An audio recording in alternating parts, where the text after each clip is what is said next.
এই রূপপুর পারমাণবিক কেন্দ্রের পরিকল্পনা পাকিস্তানের করা। হ্যাঁ, এটা বোধহয় 1961 হ্যাঁ, এখন চিন্তা করে 61 পরের থেকে যুদ্ধ স্বাধীনতার পর থেকে এত বছর আমরা কেন করি নাই?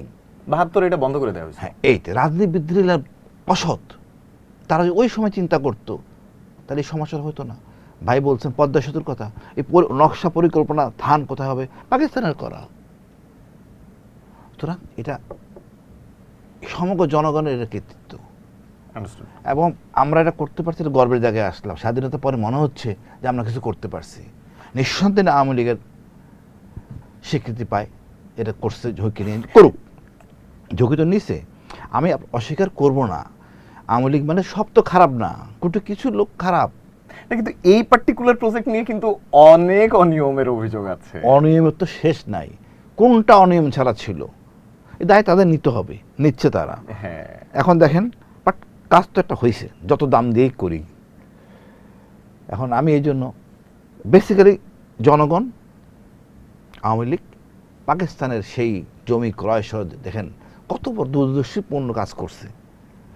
তা আমি সবাইকে স্বীকৃতি দেব, এই সরকারকে দিব যে অ্যাটলিস্ট তারা ইচ্ছা করে 6 মাস পরেও তো উদ্বোধন করতে পারত। সেটাই এটা যুগোপযোগী করছেন, অসংখ্য ধন্যবাদ। অসাধারণ।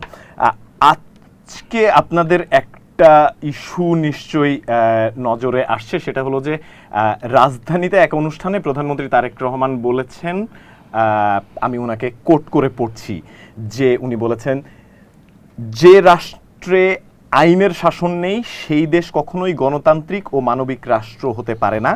ফ্যাসিবাদী শাসনের অবসানের পর দেশ এখন গণতন্ত্রের পথে হাঁটছে, তাই রাষ্ট্রে ন্যায়ের শাসন প্রতিষ্ঠার কোনো বিকল্প নেই, কোট আনকোট।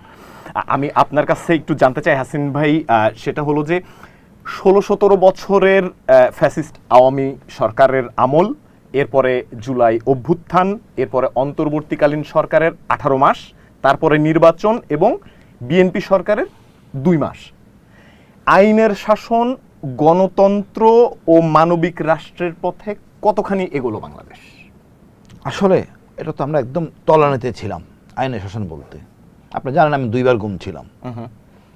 এখন কথা হলো এটা তলানিতে ছিলাম। এই বিপ্লবের সময় মনে হচ্ছিল নিঃশ্বাস নিতে পারতেছি। তারপরে মনে করেন এই ডক্টর ইউনূসের সরকার, আমি মনে করি সময় একটা সুন্দর ছিল, অনেক কিছু করা যেত, উনি সেটা করতে পারেন নাই। তো আমরা চাইবো গণতান্ত্রিক প্রক্রিয়ায় নতুন সরকার এটা করবে।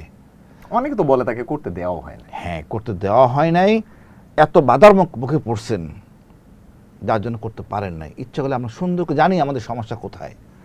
আমাদের আইন বলতে আমরা কি বুঝি আসলে, প্রয়াক্ত করে পুলিশ বেসিক্যালি। তো পুলিশকে যদি সংস্কার না করেন ঠিক মতো, আপনি কিছুই তো সুবিধা পাবেন না। তো প্রতিগত কথা বললেন আইনের শাসন, এই তো বলি সবাই, কিন্তু পুলিশকে সংস্কার করতে হবে। আমি মনে করি না দিনাজপুরের পুলিশ বা আপনার রাজশাহীর পুলিশ ঢাকা শহরে কিছু করতে পারবে। তাকে রাজশাহীতে রাখেন, তাহলে 54 ধারা লাগবে না, সে সবাইকে চেনে, সবাইকে জানে, সুতরাং তার নিয়ন্ত্রণে থাকবে। আমরা জুলুম হব না, হয়তো স্বজনপ্রীতি হবে কিন্তু জুলুম হব না। আমরা জুলুম থেকে বাঁচতে চাই, পুলিশকে সেবক হিসেবে দেখতে চাই।